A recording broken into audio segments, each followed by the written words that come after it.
Hello साथीहरू, I hope सबैजना सन्चै हुनुहुन्छ होला। म चाहिँ अहिले पशुपति मन्दिर जाँदैछु दाईहरूसँग। आज चाहिँ जेठो दाई घरबाट आउनुभएको थियो, भोलि चाहिँ उहाँको फ्लाइट छ। अनि पशुपति मन्दिर जाने भनेर चाहिँ हामी 4 बहिना भएर जाँदैछौँ।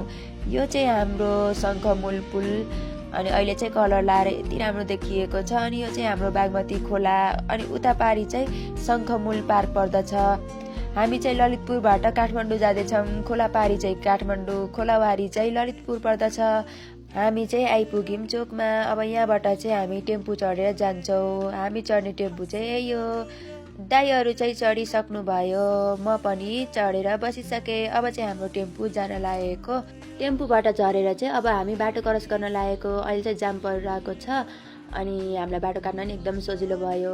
हाम्रो गौशाला चोक यही हो। हामी चाहिँ आइपुग्यौँ पशुपति गेटमा। अब चाहिँ यहाँबाट भित्र जान्छौँ। 4 जना दाइ भएर चाहिँ पछाडि गफगाफ गर्दै हिँड्नु भएको छ। म चाहिँ एक्लै हिँडिरहेको छु। भाउजू भएको भए चाहिँ मेरो लागि सँग हुनुहुन्थ्यो। अहिले चाहिँ भाउजू घर जानु भएको छ, त्यही भएर चाहिँ म एक्लै भएको छु। मिस यु भाउजू, तपाईँलाई चाहिँ मिस गरिरहेको छु है मैले। अब चाहिँ हामी जुत्ता चप्पल खोल्न जान्छौँ भित्र। यहाँ चाहिँ हामीले जुत्ता चप्पल खोलेर दिनुपर्ने हुन्छ। अब बाहिर राख्दा चाहिँ हराउने एकदम सम्भावना हुन्छ नि त, अनि त्यही भएर चाहिँ यहाँ सेफ हुन्छ। सबैजनाले जुत्ता सुत्ता खोलेर अब हामीले एउटा झोलामा राखेर दिन्छौँ। हामी चाहिँ आइपुग्यौँ पशुपति मन्दिर।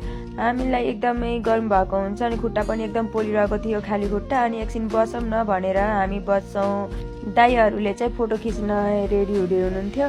घामले पनि यस्तो पोलिरहेको थियो, झन् भुइँमा त खुट्टाले टेक्नै सकिएको थिएन। कति टाढो घाम लागिरहेको थियो, त्यही माथि पोलेर। अब चाहिँ हामी भित्र जान लागेको साथीहरू। भित्र गएर चाहिँ भिडियो बनाउन मिल्दैन। हामी चाहिँ आइपुग्यौँ बाहिर। रात पनि परिसक्यो साथीहरू। हामी चाहिँ भित्र 3-4 घन्टा बसेर मेन मन्दिरको चाहिँ 4वटै ढोका खोल्छ अनि त्यही हेर्नको लागि हामी बसिरहेको थियौँ 4 घन्टा। अनि हामी बाहिर आएर एकछिन फोटोसोटो खिच्छौँ, भिडियो बनाउँछ। मन्दिर अगाडि चाहिँ आरती हुने रहेछ अनि हामी पुग्न साथ चाहिँ आरती पनि सकिने रहेछ अनि पछाडि पनि आरती हुन्छ। हामी चाहिँ उता गइएन। अब चाहिँ हामी घर जान लागेको। एकदम रात परिसक्यो साथीहरू।